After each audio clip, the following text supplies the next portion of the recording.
Welcome back to Month 1, Lesson 3. Today we cover storage, the permanent home for everything on a computer. By the end you'll know the difference between a hard drive and a solid-state drive, the shapes and connectors they use, and how partitions and file systems turn a blank disk into the drive letters your users see every day. First, let's clear up a common mix-up. RAM is your computer's short-term memory. It's fast, but it forgets everything the moment the power goes off. Storage is the permanent home for your operating system, your programs, and your files. It keeps your data even when the machine is switched off. On the Helpdesk, when a user says their PC feels slow, the drive is very often the reason. A hard disk drive, or HDD, stores data on spinning magnetic platters. A tiny mechanical arm with a read-write head moves across the platter to find your data. The platters spin at a set speed measured in RPM, revolutions per minute, commonly 5,400 or 7,200.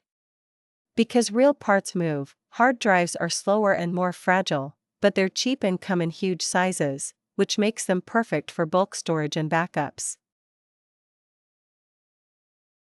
A solid-state drive, or SSD, stores data in flash memory chips.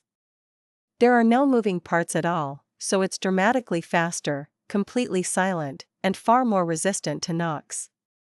Swapping an old hard drive for an SSD is the single biggest speed upgrade you can give most computers. The only trade-off is that it costs more per gigabyte. Drives come in different shapes, called form factors. The 2.5-inch SATA drive is a small rectangle that connects with a SATA cable. An M.2 drive is a thin stick that plugs flat onto the motherboard. But the connector is only half the story.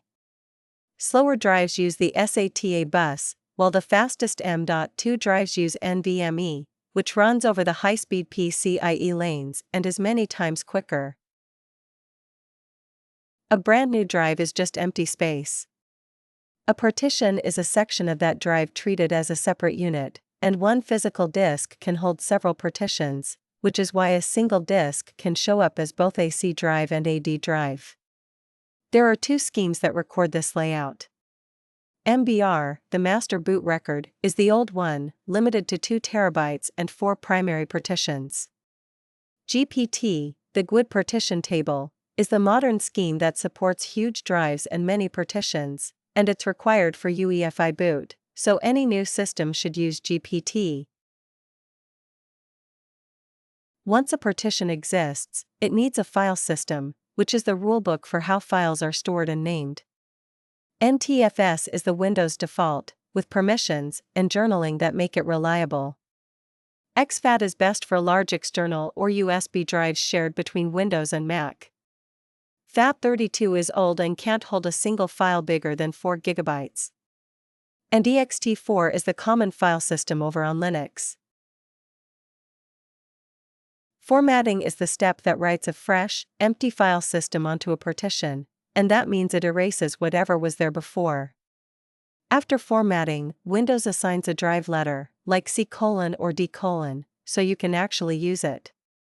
Because formatting wipes data, you must always confirm you've selected the correct disk before you do it. You can inspect storage without changing a thing.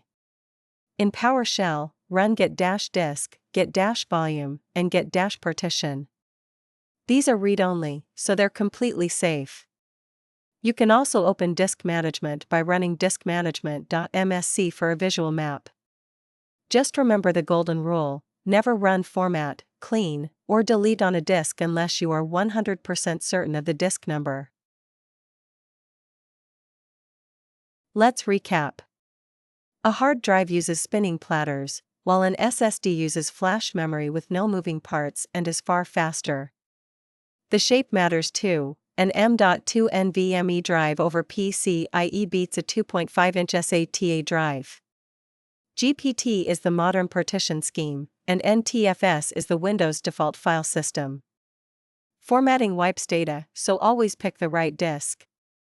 Your task: open PowerShell and run get-disk, then get-volume, then get -partition. Write down whether your main drive is a hard drive or an SSD, its file system, and its drive letter, then confirm it visually in disk management without changing anything. See you in the next lesson.